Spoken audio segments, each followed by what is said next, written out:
قل هذه سبيلي أدعو إلى الله على بصيرة أنا ومن اتبعني وسبحان الله وما أنا من المشركين. الحمد لله رب العالمين والصلاة والسلام على نبينا محمد وعلى آله وأصحابه وسلم. أما بعد. Kemi ardhur në përfundim të temës të shpjegimit të tauhidit dhe shahadetit la ilaha illallah, ku autori në fund si zakonisht fund çdo teme në mënyrë të përmbledhur i sjell çështjet që përfitohen për asaj teme. Edhe na inshallah do t'i marrim këto çështje dhe do t'i sqarojmë shkurtimisht. Autori thot fihi akbarul masaili wa ahammuha. Në këtë temë shtjellohet çështja më e madhore dhe më e rëndësishme. Wa hiya tafsiru at-tauhid. Ajo është shpjegimi i tauhidit, wa tafsiru ash-shahada dhe shpjegimi i shahadetit. Po cili është kuptimi i tauhidit, se do të kuptohet tauhidi edhe se do të kuptohet shahadeti. Edhe thot, pra shpjegimi i tauhidit e kemi sqaruar në gjatë dersave që për më cilësu njeriu që ka tauhid edhe njëson Allah subhanahu wa taala me adhurim, patjetër do të sjell dy gjëra. E para është me mohu adhurimin e çdo kujt tjetër. Pra çdo adhurim që i kushtohet dikujt tjetër përveç Allahut, ti duhet ta marrësh ato. Kjo është e para. E dyta është që këtë adhurim pastaj t'ia pohosh vetëm Allahut subhanahu wa taala. Po patjetër për me realizu tauhidin, o për më konsideru njeriu që është muwahhid, që e njëson Allah subhanahu wa taala, apo si rezultat që meriton xhenetin e shpëton prej xhehenamit, duhet që njeriu të plotësojë këto dy kushte. Po spari mohimin e pastaj pohimin. Për arsye se ne kemi thënë më herët çka do thotë tauhid? Do thotë që një gjë ta konsiderosh vetme. Po ta njësosh një gjë. Edhe kjo do thotë në këtë rast duhet që Allah subhanahu wa taala ta njësosh me adhurimin ton. Po që këtë adhurim mos më ndohet mes Allahut edhe mes tjerëve, apo mes gjërave tjera. Kjo është tauhid. Për arsye për shembull nëse themi, nëse dikush thotë unë adhuroj Allahun, kjo nuk llogaritet tauhid. Nëse thotë unë veç Allahun adhuroj, nuk e mohoj adhurimin që i kushtohet dikujt tjetër veç Allahut. Ne themi që në këtë rast ti nuk e sjell tauhid. Nëse themi për shembull filan është në kom, çka kena bën këtë rast? Na vetëm e kena pohu që ai po shndron në kom. Mirë, po nëse themi vetëm filan është në kom, atëherë do thotë këtë shndrim po bëhojna çdo kujt tjetër apo po bëhojna vetëm për filanin. Prandaj edhe kur themi la ilaha illallah ose kur dojna me njësu Allah subhanahu wa taala, do të më thonë që vetëm Allahu e meriton këtë adhurim dhe askush tjetër përveç tij. Don kjo është tauhidi.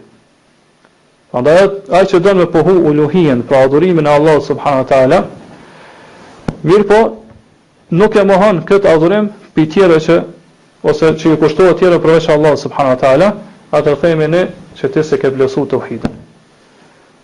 Patjetër për llogarit njeriu që ka plotësuar tauhidin, dohet që gjitha adhurimet që i kushtohen gjërave tjera, personave tjera, krijesave tjera, përveç Allahut subhanahu wa taala me mohu.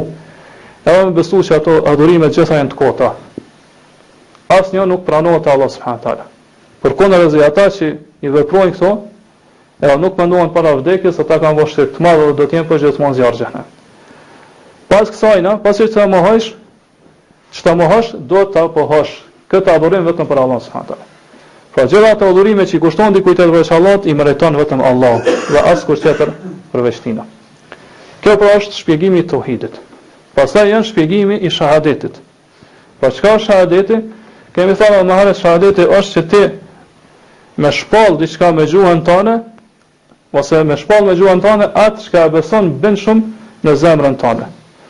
Po kur thotë ashhadu an la ilaha illallah, atë ti thuone po flas për shprehi me gjuhën time fjalën la ilaha illallah, cilën e besoj bën shumë me zemrën time.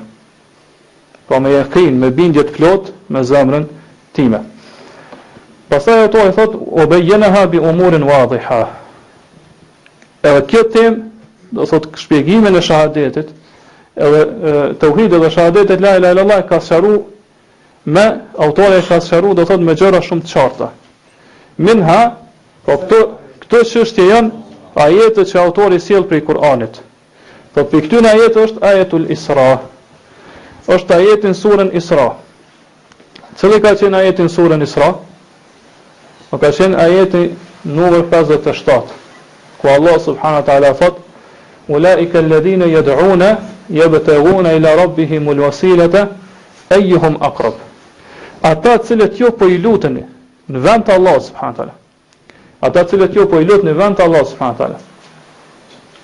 Vet ata i adhurojnë Allah subhanahu wa taala edhe kërkojnë shpejtojnë se cili prej tyre po afrohet më shumë te Allah subhanahu wa taala. Edhe thot bayyana fiha ar-radd 'ala al-mushrikeen alladhina yad'una as-salihin. Thot ky ajet e ka sqaruar kundër përgjigjen ndaj mushrikëve, ndaj paganëve, cilët i lusin njerëz të devotshëm në vend të Allah subhanahu wa taala. I lutin njerëz të devotshëm që ata i quajnë evlia në vend të Allah subhanahu wa taala. Fa fiha bayanu anna hadha huwa ash-shirku al-akbar. Thon këtë ajet sqarohet se kjo gjë është shirk i madh. Po me lut njerëz të devotshëm ose gjatë jetës tyre, ose pasi që të vdesin, kur janë varre, në vend të Allah subhanahu wa taala, atë kjo është shirk i madh që ty nxjerr prej islamit. O shirk i madh që ty do të nxjerr prej islamit. Dhe ai i cili nuk pendohet para se me vdek, ai do të jetë përgjithmonë zjarr xhenemit. Po kjo ajet po e sqaron këto. Pse? Për arsye se lutja është vetë ibadeti. Çu ka thënë pejgamberi sa. Ad-du'a huwa al-ibadah. Lutja është vetë adhurim. Prandaj nuk lejohet që këtë lutje më ia drejtuam, më ia kushtojë dikujt tjetër përveç Allahut subhanahu wa taala. Kështu thotë Allah subhanahu wa taala në surën Ghafir, ajeti 41. Thot ud'uni astajib lakum.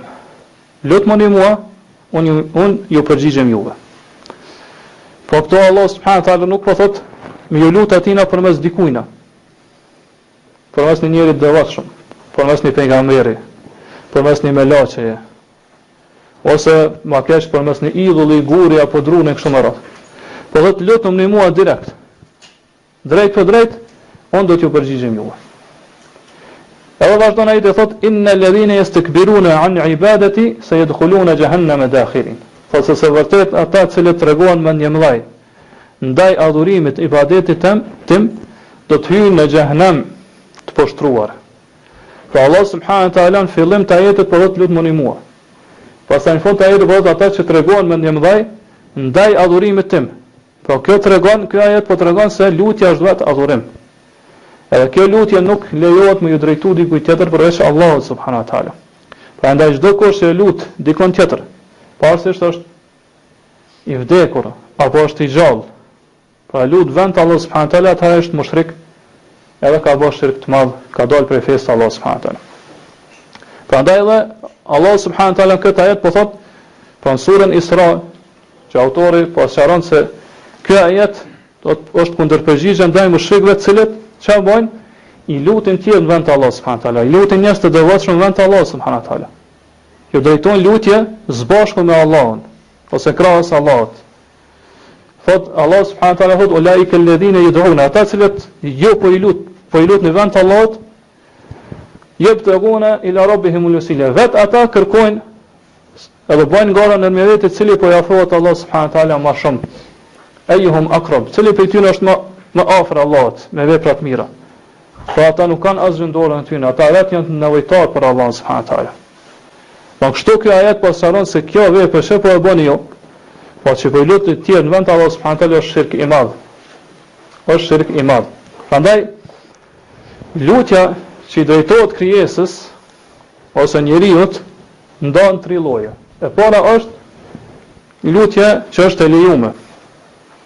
Ajo është me i lut krijesës apo njerëzit me një çështje që është mundësinë e tina me ta plotësuar atë lutje. Edhe do të këto çështje me kanë gjëra të njohura, edhe që preken prej shqisave, ose që perceptohen me shqisat tona. Pra, kjo nuk është prej lutjes të adhurimit. Për shembull, pejgamberi sa në një hadith e tregon se pi drejtave të muslimanit që ka ndaj muslimanit tjetër që duhet mi plotësu është, thot wa idha da'aka fa ajib. Nëse ai të thret ty, po të thret në një darsum, në mezhlis, në takim e kështu me radhë, atëherë ti përgjigj atina. Po këto është përdor lutja. Nëse ai të lutet ty, edhe të lutem eja ose thret në të nej, atëherë thot ti përgjigj atina. Po kjo është për gjërave të lejuara.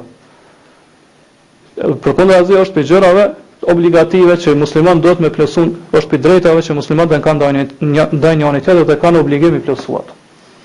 Lloji i dytë është me lut krijesën njeriu në mënyrë të pakufizuar. Po pavarësisht a ka mundësia me të plotësuar ato kërkesa, ato lutje apo jo, ti me lut ato, në mënyrë të përgjithshme të pakufizuar. Kjo është, po edhe pavarësisht është i gjallë apo i vdekur ai. Pavarësisht a ka mundësi me ta plotësuar apo është për gjëra që nuk ka mundësi mi përmbush përveç Allah subhanahu wa taala. Kjo është shirk i madh. Për arsye se ai i lutet krijesës në këtë formë, ai e ka bërë barabartë atë krijesë me Allahun subhanahu wa taala.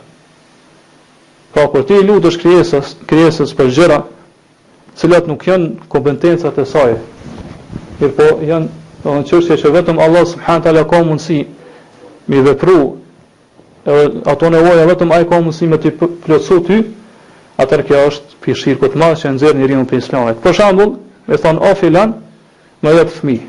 Ka njerëz që shkojnë me buhajt, shkojnë në Medinë, në xhamin e pejgamberit sa është drejton te varri i tij, ai thonë o pejgamber, më jep fëmijë mua. Do thotë unë jam steril, apo gruaja ime është sterile, apo nuk po kemi do të thotë fëmijë, bëne që do thotë një fëmijë ose unë të lutem ty që një fëmijë më kriju në barkun e gruas sime. Kjo është shirk. Ose disa tjerë kërkojnë edhe rrezik, thonë unë jam i varfër, nuk më më fitu rrezik. Japëm rrezik. Don kjo është pi shirku të madh që njeriu në nxjerr prej Islamit, edhe të është shirku i njëjtë që kanë bërë mushrikët e Mekës, kur ju kanë lut idhujve në vend të Allahut subhanahu wa taala. Edhe lloji i tretë është mi u lut krijesës pra njeriu i cili është i vdekur. Mirë po, i cili nuk ka mundësi me të përgjigj ty për disa gjëra që do thotë janë gjëra të cilat shqisa tona nuk mundemi perceptu ato. Edhe kjo do thotë gjithashtu është shirk i madh. Pra i vdekuri nuk ka mundësi me dëgju lutjen tënde. Pse? Do thotë lutja jote nuk mrin deri te dëgjimi i tij. Ai nuk i dëgjon lutjet e gjallëve. Apo nuk çet ty fare kështu me radhë. Pra me lutni të vdekur përmes mjeteve dhe përmes rrugëve që shqisa tona nuk i perceptojnë. Pra ai që vepron kështu, edhe ai ka bërë shirk të madh. Pse? Për arsye se ai i cili e vepron këtë gjë, pra e lut vdekurin në këtë formë, ai e bën këtë prej besimit që ka se ai i vdekuri ka mundësi, do thotë me pas efekt ndikim në këtë kozmos. Ka mundësi me pas efekt apo ndikim në drejtimin edhe udhëheqjen e këtij kozmosi dhe univers. Prandaj ka njerëz që besojnë këto. Shkojnë te një vdekur dhe i luten atina, edhe thonë am fëmijë apo am rrezik apo do thotë lutje ndryshme. Do thotë më ndërmjetësot te Allahu për mua. E kështu me radhë. Do thotë pse e bojnë këto? Për arsye se ata besojnë se ky i vdekur ka mundësi me drejtu ose ka në farë mënyrë efekt ndikim në drejtimin edhe udhëheqjen e këtij kozmosi. Pra në farë mënyrë ai prapë po bën barabart me Allah subhanahu wa taala atë vdekur. Edhe kjo është shirk i madh që njeriu në nxjerr për Islam. Pastaj vazhdon autori thotë wa minha ayatu bara.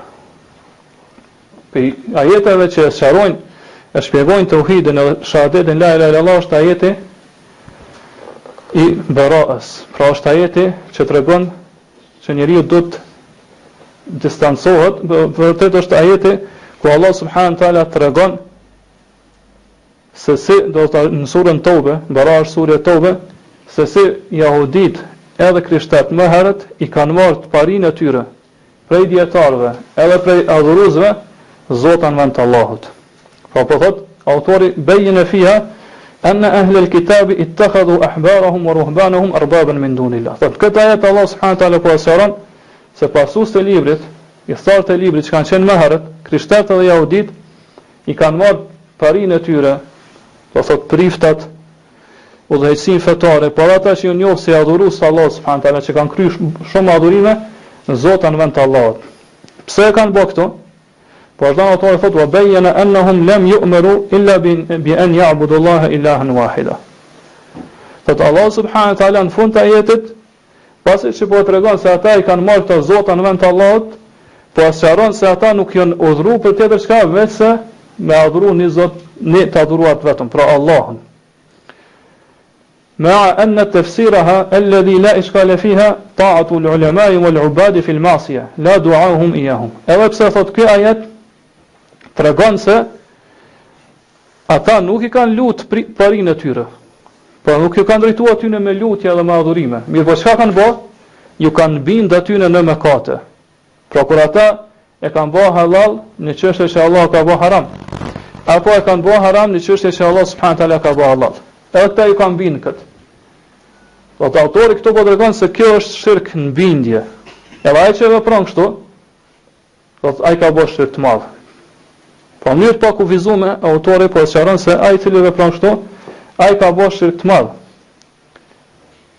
Po ai cili ju bindet paris tina, po ose një dietari, ose një ibadetgjis që bën ibadet shumë në një çështje që Allah subhanahu taala ka bërë haram kurse ky po e bën halal, apo Allah e ka bërë halal kurse ky po e bën haram, ai thot Allah subhanahu taala po tregon se ky ka bërë shirk të madh dhe ka dalë prej fesë të Allah subhanahu taala. Edhe pse na do thotë kemi sqaruar se kjo varet pi personit me çfarë bindje dhe besime e bën këto. Me çfarë bindje dhe besime. Mirë, pa autori në mënyrë të pakufizuar po tregon thotë se kjo është shirk I madh. Për këto inshallah do të flasim më shumë ku autori e sjell një temë të veçantë rreth kësaj. Po që tregon se ai që ju bindet udhëhecave dhe dietarëve në çështje që I bin kundërshtim me fenë Allah subhanahu taala, atëra ai ka bë shirk apo ka bë kufër. Pra autori këtu po sqaron se kjo çështje është për çështjeve që e plotësojnë rububien e Allahut, po që e plotësojnë zotrimin e Allahut subhanahu taala. Që vetëm Allah është Zot, edhe udhëheqës, krijues I kësaj gjithësie, edhe furnizues gjithashtu. Pra nuk është për çështjeve të uluhijes, për çështjeve që kanë të bëjnë me adhurimin e Allahut subhanahu taala. Mirë po thot është për çështjeve të rububies. Allah subhanahu taala në një ajet tjetër thot: "Wa makhtalaftum fihi min shay'in fa hukmuhu ila Allah." Në ato gjëra që ju keni mos pajtimi ndërmjet jush, atëherë ky vendim, ky gjykimi për këtë çështje I takon kthehet Allahut subhanahu taala. Pra do të më kthy librit të Allahut subhanahu taala. Edhe do të më kthy, do thot sunetet e pejgamberit sa. Wa lahu al-hukmu wa ilayhi turja'un. Ja ajet tjetër thot vetëm Allahut I takon gjykimi dhe vendimi. Dhe vetëm tek ai do të ktheheni. Po në këtë mënyrë kjo çështje po tregon se shpjegimi I tauhidit edhe fjalës la ilaha illallah nuk do thot kjo fjalë nuk është thjesht me thonë me gjuhë. Mirë, po nëse dikush I bindet një personi tjetër, një krijesë, në gjëra që bin kundërshtim me fenë Allah subhanahu taala, ai atëherë ka mangësu këtë fjalë la ilaha illallah. Ka bërë shirk të madh dhe ka dalë prej fesë Allah subhanahu taala edhe pse e thot me gjuhën e tij. Pra këtë mënyrë shpjegohet tauhidi dhe fjala la ilaha illallah përmes këtij ajeti.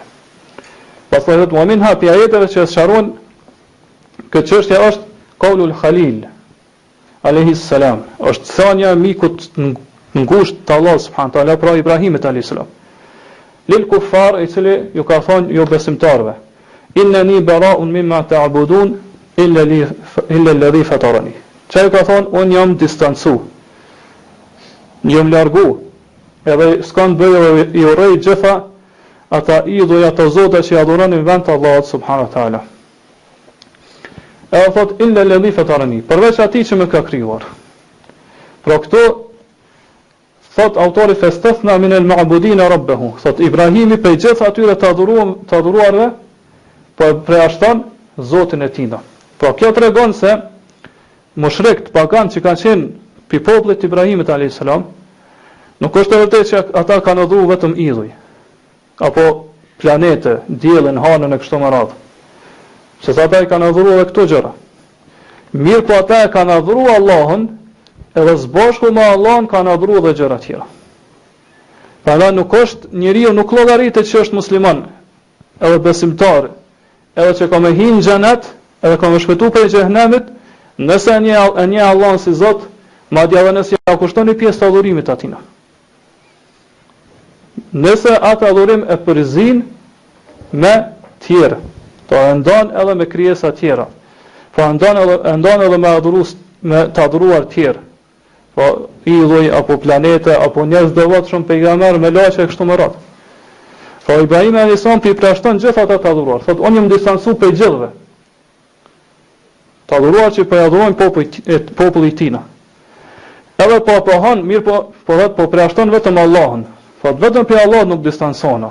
Po kjo e shpjegon shumë mirë fjalën la ilaha illa Allah, që do thotë nuk ka të adhuruar me të drejtë përveç Allahut. Po shumë mirë sqaron kjo tauhidin, edhe ai që tha më herët se tauhidi duhet t'i ketë dy kushte, mohimin edhe pohimin. Po të distancohesh, të urresh, të largohesh për çdo gjëje që adhurohet në vend të Allahut subhanahu wa taala, e pastaj do thotë këtë adhurim sinqerisht t'ia kushtosh vetëm Allahut subhanahu wa taala.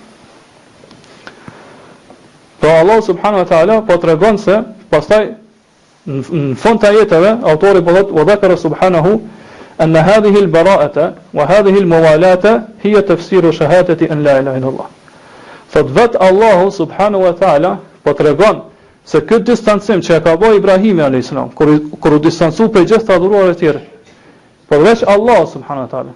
Pra që pastaj Ibrahimi u distancu prej tyre kurse ka treguar miqësinë, po i ka urrejt gjithë ato gjëra që adhurohen vend të Allahut, pastaj ka shprehë miqësinë e dashurinë vetëm për Allahun. Thot Allah subhanahu wa taala në fund të ajeteve po tregon se kjo është shpjegimi i fjalës la ilaha illallah. Pse? Se në fund thot wa ja'alaha kalimatan baqiyatan fi 'aqibihi la'allahum yarji'un. Edhe Ibrahim alayhis salam e ka bërë këtë fjalë, po sipas shumicës dërmuesit komentatorët të Kuranit ka thonë këtë fjalë, domethënë fjalën la ilaha illallah. E ka bërë që të jetë mbetet e përhershme tek pasardhësit e tij. Po Allah subhanahu wa taala ka bërë që kjo fjalë më mbetet e përhershme tek pasardhësit e Ibrahimit alayhis salam. Kjo përmes lutjes të Ibrahimit alayhis salam që ka drejtuar Allahut, që kjo fjalë më mbetet e përhershme tek pasardhësit e tina, la'allahum yarji'un, ndoshta ata kthehen ose që ata t'i kthehen kësaj fjale. Pra vazhdimisht tek pasardhësit e Ibrahimit alayhis salam kanë pas njerëz që i kthehen, e mbrojnë këtë fjalë, e praktikojnë këtë fjalë, e zbatojnë këtë fjalë kështu më radh. Pra Allah subhanahu wa taala në fund të ajetit po sqaron se ky ajet tregon është shpjegim i vetë shahadetit la ilaha illallah. Po ky ajet përbën mohim edhe pohim. Po është vetë tauhidi, është vetë shahadeti. Me mohu gjitha ato gjëra që adhurohen atë Allahut, e pastaj adhurimin me apuhu vetëm Allahut subhanahu wa taala. Pastaj thot wa minha ayatul baqarati fil kuffari alladhina qala Allahu fihim. Thot prej ajeteve që sqarojnë këtë gjë është edhe ajeti i surës Baqara, cila është në lidhje me jo besimtarët, për cilët Allah subhanahu wa taala ka thënë wa ma hum bi kharijin min an-nar. Ata kur nuk do dalin prej zjarrit të xhenemit. Cili ka qenë ajeti? Allah subhanahu wa taala thot në fillim të ajeteve wa min an-nasi man yattakhidhu min duni Allahi andadan yuhibbunahum ka hubbillah walladhina amanu ashaddu hubban lillah. Ka për njerëz që marrin tjerë të barabartë me Allah subhanahu wa taala. Pse çysh i marrin tjerë të barabartë me Allah, thot i dojnë ata ashtu siç e dojnë Allahun. Mirë, po thot besimtarët ose dashuria e besimtarëve ndaj Allahut është shumë e madhe. Pra autori thot dhakara annahum yuhibbuna andadahum ka hubbillah. Thot Allah subhanahu wa taala këtu po tregon se ata i dojnë të adhuruarit e tyre, pra idhujt e tjerë që e adhurojnë vend të Allahut, e i bojnë të barabart me Allahun, thot i dojnë ashtu siç e dojnë Allahun subhanahu wa taala. Çfarë kuptojnë prej kësaj? Fadalla ala annahum yuhibbuna Allah hubban adhima. Thot kjo tregon se ata dojnë shumë Allahun subhanahu wa taala. Po ai i cili i don tjerët, edhe don Allah subhanahu wa taala zbashku me tjerët, apo i don ata tjerët ashtu siç e don Allah subhanahu wa taala, thot walam yudkhilhum fil islam. Kjo nuk është në ato në islam. Ka njerëz që thotë unë dua Allahun, e besoj Allahun si Zot, e besoj Allahun si krijues i universit, si furnizues, edhe dua Allahun. Mirë po, realiteti i tij është se ai i don tjerët ashtu siç e don Allahun. Kjo nuk është në ato në islam. Po kjo e shpjegon shumë mirë fjalën la ilaha illallah. Pa Allah subhanahu taala në këtë ajet po sqaron se këta person ose po tregon se dashuria që i kushtohet dikujt tjetër, e cila është e barabartë me dashurinë që duhet të jetë për Allah subhanahu taala, është shirk i madh që e nxjerr njeriu prej Islamit. Pra shirk i madh që e nxjerr njeriu prej Islamit. Për këtë arsye gjithë dashuria duhet të jetë e sinqertë, e pastër, vetëm për Allah subhanahu taala. Mos mendo këtë dashuri me tjerë, me krijesa të tjera, mirë po të jetë vetëm për Allah subhanahu taala. Saqë edhe dashuria për pejgamberin sallallahu alaihi wasallam, pse e dojnë pejgamberin sallallahu alaihi wasallam? Për arsye se ka qenë i dërguari i Allahut subhanahu taala. Pra dashuria ndaj tij është në varësi me dashurinë ndaj Allahut subhanahu taala. Pse është i dërguari i Allahut, na e dojnë ato. Prandaj mos kishën i dërguari i Allahut subhanahu taala, ne i kishim dashur ato që shridojnë atje për besimtarëve. Po për shkak se është i dërguari i Allahut, atë ne kemi obligim ju bind atina. Na që na ka urdhëruar dhe na që na ka ndalu, ju bind pejgamberit sallallahu alajhi wasallam edhe me dasht, më shumë se që e dojnë besimtarë tjerë apo veten tonë, mirë po jo me dash më shumë se Allahun. Ka dashuria e vetme do t'i kushtohet e pastër e sinqert, do të jetë vetëm për Allahun subhanahu wa taala. Ne pse kemi sqaruar më herët që kjo nuk e ndalon njeriu që mi dash të tjerë, për shembull me dash fëmijën e tina, prindin e tina, gruan e tina. Ashtu më radh, kjo gjë është e lejuar. Mirë po nuk do të jetë kjo dashuri të jetë e barabartë me dashurinë me Allahun subhanahu wa taala. Po kjo dashuri do të jetë vetëm si pasuese dashurisë ndaj Allahut subhanahu wa taala. Ai i cili dashuron të tjerë barabartë me Allahun subhanahu wa taala, Allahu po gjikon për ta në fund të ajetit, po thot ose në fund të ajeteve, wa ma hum bi kharijin min an-nar. Ata do të dalin kur prej xhenemit. Pra janë jo besimtarë. Kanë bërë shirk të madh edhe kanë dalë prej Islamit. Vazhdon autori thot fe kayfa biman ahabba nidda akbara min hubbillah. Thot kështu po gjikon Allah subhanahu taala për këta persona. Vetëm se i kanë dashur të tjerë, ashtu që dojnë Allahun, pra në mënyrë të barabartë, kanë bërë shirk të madh edhe janë përgjithmonë zjarr xhenemit. Ata thot si qëndron puna me atë i cili e don atë tjetrin më shumë se Allahun. Kjo pa dyshim do thotë që mëkati është edhe më i madh. Wa kayfa biman lam yuhib illa nidd wahdahu wa lam yuhib billah wa lam yuhib Allah. Edhe si është puna me atë i cili e don vetëm atë izullin ose atë tjetrin që e ka bërë barabartë me Allahun, kurse Allahu s'e don hiç thot. Po për kësaj kuptojnë se njerëzit në këtë çështje janë katër kategori. E para është ai i cili e don Allahun subhanahu wa taala me dashuri më të madhe, edhe do thot askën nuk e don ashtu që e don Allahun subhanahu wa taala. Apo tjetër i don vetëm në varësi të dashurisë ndaj Allahut subhanahu wa taala. Pra sa më shumë që janë afër Allahut subhanahu wa taala, ky i don më shumë ata. Pra nuk Allah subhanahu wa taala don më shumë ti. E kjo është tauhid. Do të thotë që Allah subhanahu wa taala dashurisë ndaj Allahut mos më paraprim me dashurinë ndaj dikujt tjetër. Me po dashuria e Allah subhanahu wa taala tjetër e para. Kurse të tjera do të thotë jetë vetëm pasuese kësaj dashurie. Kjo është tauhidi. E dyta është me dash tjetrin ashtu siç don Allah subhanahu wa taala. Kjo është shirk i madh, cilën Allah subhanahu wa taala përmend këtë ajet. E treta është me dash tjetrin më shumë se çfarë don Allah subhanahu wa taala. Atë do thotë kjo është shumë gjunaje, shumë ajran edhe më i madh se sa i lloji i dytë, i kategorisë dytë. E katërta është me dash tjetrin kurse në zemrën e tij mos e pas dashuri fare për Allah subhanahu wa taala. E kjo do thotë është shumë më e madhe se sa dy llojet e para. Po do shok kufër është më i madh se sa dy llojet e para.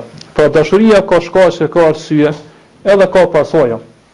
Do thotë ajo ndallon bos gjëra që janë ndërlidhura me dashurinë. Qysh është për shembull gëzimi ose harreja e njëri, e cili dallon bos shkaqeve ose bos gjërave që ndërlidhen me ato bos do të thotë rezultateve kështu më radh. Ka njerëz për shembull që më shumë gëzohet edhe ndjen, do thotë gëzon më shumë zemrën e tij për një muzikë, sesa me përmendjen e Allahut apo me ibadetin ndaj Allahut subhanahu wa taala kështu më radh. Ashtu që është dallon gëzimi edhe lumturia, ashtu dallon edhe dashuria. Pra, na tham që ka dashuri lloje ndryshme. Këto njeriu i ka 2-3 fëmijë, secilin e don prej tyre, mirë po njërin prej tyre don më shumë se sa tjetër. Pra vetë dashuria dallon po mbas shkakut, edhe mbas do thotë gjërat që ndërlidhen me ato. Do thotë njëri e don Allahun, po e don edhe fëmijën e tij. Mirë po nëse don Allah subhanahu wa taala më shumë te atë kjo është muahid. Nëse do fëmijën e tij apo tjetër barës me Allah, apo më shumë se Allah, atë kjo është shirk i madh që nxjerr për festë Allahut subhanahu wa taala. Po ka dallim mes dashurive. Po këto gjëra që janë gjërat që kanë bënë me brendësinë e njeriu, ç'është dashuria, gëzimi, lumturia, hareja, kështu me radhë, gjitha do thotë janë si rezultat i gjërave tjera që ndërlidhen me këto, rrethanave që ndërlidhen me këto gjëra. Inshallah do thotë rrethojnë në mënyrë do ta shtjellojmë dhe elaborojmë do thotë këtë çështje në detajet e saj kur do ta marrim në temë që autori e sjell nën këtë ajet. Ja thotë wa min an-nasi man yattakhidhu min dunillahi andada yuhibbunahum ka hubbil. Autori sjell në temë rreth këtij ajeti komplet. E aty pastaj do thotë sjell do thotë detaje tjera, çështje tjera që kanë bënë me këtë. Po kapi njerëzve që marrin tjerë vend baraban vend Allah subhanahu wa taala që i dojnë ashtu siç e dojnë Allah subhanahu wa taala. Pastaj vazhdon autori thotë wa minha qawluhu për çështjeve që sqarojnë shahadet tauhidin e shahadetin la ilaha illallah janë fjalët e pejgamberit sallallahu alaihi wasallam, i cili ka thënë man qala la ilaha illallah wa kafara bima yu'badu min dunillah harama maluhu wa damuhu wa hisabuhu ala Allah. Ai që thot la ilaha illallah me gojën e tina, edhe i bën kufër, i mohon gjitha ato gjëra tjera që adhurohen vend Allah subhanahu wa taala. Thot këtij personi ju ka bë haram, do thot na u ka ndaluar neve me prit në gjakun jetën e tina dhe pasurinë e tina. Kurse llogaria e tina do të jetë te Allahu subhanahu wa taala. Po çfarë kuptojmë për kësaj është ajo që e tham deri tash. Mohim edhe pohim. Po spari ti do të me mohu tagutin, me mohu çdo gjë që adhurohet vend te Allahu subhanahu wa taala. Me mohu ato, nëse do me kon muwahhid, me realizu tauhidin, më konsiderosh si musliman, besimtar, që njëson Allah subhanahu wa taala dhe do të hysh xhenet, do të shpëtosh prej xhenemit, spari do të më mohu gjitha ato gjëra, ata adhurime që i kushtohen dikujt tjetër përveç Allah subhanahu wa taala. E pastaj do thot me besu Allahun edhe me besu që ky adhurim i takon vetëm Allah subhanahu wa taala, as kujt tjetër përveç tij. Pa Allah subhanahu wa taala kështu thotë në surën Bakara, ajeti 256. Faman yakfur bit-taghuti wa yu'min billah faqad istamsaka bil-urwati al-wuthqa la infisama laha. Allah spari e sjell mohimin, jo pohimin. Thot ai i cili e mohon taghutin e pastaj e pohon e beson Allahun. Kjo është kap do thot për lidhjen më të fortë që nuk shkputet kur. Po kjo ka hyrë në Islam. Edhe nëse kapet pasoj lidhje, atëherë kjo do ta dërgoj direkt te Allahu dhe në xhenetin e tij. Do ta dërgoj te xheneti i tij. Po kjo është fjala la ilaha illallah, spari vjen mohimi pastaj pohimi. La ilaha nuk ka të adhuruar me të drejtë, pastaj vjen pohimi illa Allah, përveç Allahut. Kjo është shpjegimi dhe kuptimi i fjalës la ilaha illallah. Kështu po thotë edhe pejgamberi sa këtë hadith. Men qala la ilaha illallah, që thot la ilaha illallah nuk po mjafton Allah vetëm me këtë falje. Jo po thotë wa kafara bima yu'badu min dunillah. Mirë po i mohon edhe gjitha ato adhurime që kushtohen dikujt tjetër përveç Allahut subhanahu wa taala. Po i mohon idhujt. I mohon gjëra tjera që adhurohen vend Allah subhanahu wa taala. Edhe refuzon që adhurimi ti takoj dikujt tjetër, adhurimi i vërtet përveç Allah subhanahu wa taala. Po nuk mjafton njeriu më thon la ilaha illallah, edhe më thon unë nuk i adhuroj idhujt. Veç kaq më thon, nuk mjafton. Po thot la ilaha illallah, thot unë nuk i adhuroj idhujt. Mirë, po çka? Do të më thon la ilaha illallah, edhe më thon me besu me zemrën e tij, edhe me gjuhën e tij, më thon që ato gjëra që adhurohen vend Allahu subhanahu wa taala, unë i mohoj ato, edhe i mohoj adhurimet që i kushtohen atyre. Tash je besimtar. Tash je musliman. Kur ti e thu këto, po nuk mjafton me thonë veç nuk e adhuroj idhujt.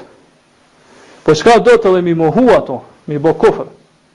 Me thonë ato gjëra që adhurohen vend Allah subhanahu wa taala. Pasi që ta thon fjalën la ilaha illallah, unë i mohoj ato dhe mohoj adhurimet që i kushtohet atyre. Për shembull, nëse njëri thot la ilaha illallah, thot nuk e adhuroj Latin, apo nuk e adhuroj Uzan, këto dy idhujt më kryesorë që kanë qenë kohën e pejgamberit sallallahu alajhi wasallam. Ne i themi që kjo nuk mjafton. Patja do të më thonë që këta idhuj, adhurimi që i kushton atyre nuk është hak, nuk është i vërtetë. Nuk e merituan ata këtë adhurim. Për ndryshe, nëse nuk e beson këto, edhe nëse nuk e thu me gjuhën tënde, ti po e pohon edhe po e meriton kufrin. Po e pohon edhe po meriton kufrin, kurse pejgamberi sallallahu alajhi wasallam po turngon që mas fjalës la ilaha illallah ose do thot brenda fjalës la ilaha illallah, vetë fjala la ilaha illallah përfshin dhe përmban që ti me mohu adhurimin e tyre. Po me besu me zemrën tonë dhe me thonë me gjuhën tonë që ata nuk e meritojnë këtë adhurim. Ky adhurim që i kushtohet aty është i rrejshëm, nuk është i vërtetë. Ose kapi njerëzve për shembull sotshëm që karoj imani besimit e besimtarët të muslimanët, edhe çka është i kënaqur me fenë e krishterëve ose të hebrejve, e pëlqen fenë e krishterëve e hebrejve që do thotë e kanë marrë ata si fe. Ata më themi se ky person ka bë kufër. Pse? Do thotë ai ka bërë barabart islamin me fe tjera. Kurse Allah subhanahu wa taala përgjigjëson ato. Ai thotë: "Wa ma yabtaghi ghayra al-islam dinan fala yuqbal minhu." Ai që kërkon fe tjetër përveç islamit, ai nuk i pranohet kurse se te Allah subhanahu wa taala. Po ai që do me barazu me feve, a thonë si islami, si krishterizmi, si hebraizmi janë një, do thot me cilën do që të adhurosh Allah subhanahu wa taala, ti do të hysh në xhenet dhe do të shpëtosh prej xhenemit, do të ai ka vë kufër. Po vetë Allah subhanahu wa taala përgjithëson këtë person. Edhe nëse e beson këto, do thot ai ka bë është kafir.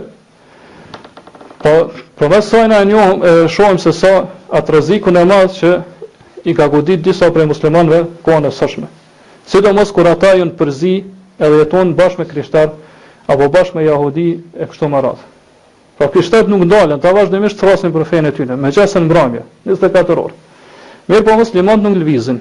Do të karojë imanin e tyre, është dobësu imanin e tyre, edhe nuk mundohen bile me mësu fenë e tyre. Po ende kapi muslimanët që nuk e din realitetin e fesë tina. Cila është feja e tina? Po Allah subhanahu wa taala tregon thotë waddu law tudhinu fayudhinun. Jo besimtarët vazhdimisht shpresojnë edhe kanë dëshirë që muslimani, po i drejtohet pejgamberit sa po me këto fjalë na drejtohet edhe ne me Allah, që ti më lëshu pa, ata më lëshu pa pak, pastaj ti më lëshu pa pak edhe do thotë këtë mënyrë më bë këtë çish dëshirojnë ata në mënyrë do thotë këtë zbashk. Mirë po Allah subhanahu wa taala thotë pejgamberi kurse se mos pano kështu. Po nuk ka kompromis në fenë Allah subhanahu wa taala. Jo lëshoni pa pak, na po lëshoni pa pak kështu më radh.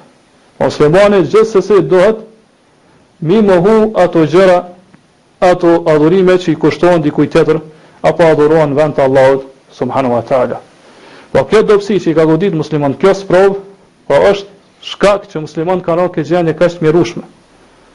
Do thotë që i ka Allah subhanahu wa taala i ka poshtruar për shkak gjinave të tyre dhe mosdijes tyre ose mosnjohjes tyre për realitetin e fesë të Allahut subhanahu wa taala. Prandaj autori në fund thotë: "Wa hadha min a'zami ma yubayyinu ma'na la ilaha illa Allah." Thotë ky hadith është pi teksteve më madhore që shpjegon edhe sqaron kuptimin e fjalës la ilaha illa Allah. Pse kështu?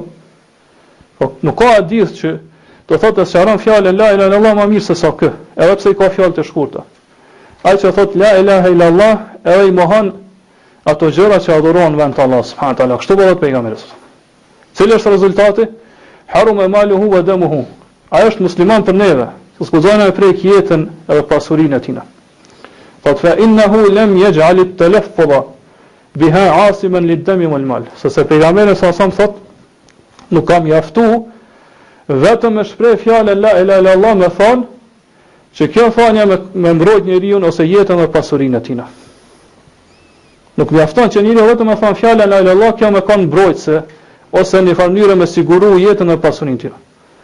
Thot nuk llogarit është i ende musliman vetëm nëse e thu fjalën la ilaha illa Allah. Vazhdon bel wala ma'rifata ma'naha ma lafdhiha. Madje thot hadithin nuk po mjafton që njeriu edhe nëse e thot edhe e din kuptimin e sajna, prap më kanë do thot më bë haram pasuria edhe gjaku i tina, jeta e tina. Pra nëse din domethënë kuptimin e fjalës la ilaha illallah, nëse e thu, ende ti nuk e arrit në atë shkallën, në atë nivelin që më bë e ndaluar për musliman tjerë me prek në jetën e pasurinë tonë. Pastaj vazhdon thot bel wala al-iqrar bi dhalik, madje thot pejgamberi sa thon këto po tregon që nuk mjafton edhe mi pohu dhe mi besu, mi miratu këto gjëra. Pra me pranu fjalën la ilaha illallah, me njohë domethënien e sajna, me miratu me zemrën edhe gjuhën tonë, as kjo ende nuk po e bën që gjaku edhe pasuria jote me kanë haram. thot bel wala kaunehu la yad'u illa Allah wahdahu la sharika lah. Madje thot edhe nëse njeriu e adhuron Allahun subhanahu wa taala, e nuk i bën shirk në adhurimin e tij. As këtë rast pejgamberi sa son ende do thot nuk po thot se njeriu edhe nëse ka arrit këtë gjendje është ju ka bërë haram pasuria e gjakut tim. Edhe nëse ka arrit këtë gjendje. Madje thot edhe nëse njeriu adhuron Allahun subhanahu wa taala vetëm dhe nuk i bën shirk, ende nuk ka arrin këtë nivel. Ende nuk ka arrin këtë shkallë kur pasuria e gjakut tim i bën haram për musliman tjerë. Bel la yahrumu maluhu wa damuhu hatta yudhifa ila dhalika al-kufra bima yu'badu min dunillah. Thot vetëm atëherë kur njeriu i mohon gjitha i bën kufër, po i mohon gjitha ato gjëra që adhurohen vetëm Allah subhanahu wa taala. Apo i mohon ato adhurime që i kushtohen dikujt tjetër përveç Allah subhanahu wa taala, atë pejgamberi sa thotë këto njeriu i bëhet ose i sigurohet jeta e pasuria e tij. Kto është ai musliman. Kto ai konsiderohet musliman tek tjerët, edhe që nuk gëzon me prek në pasurinë dhe në jetën e tij. Po nuk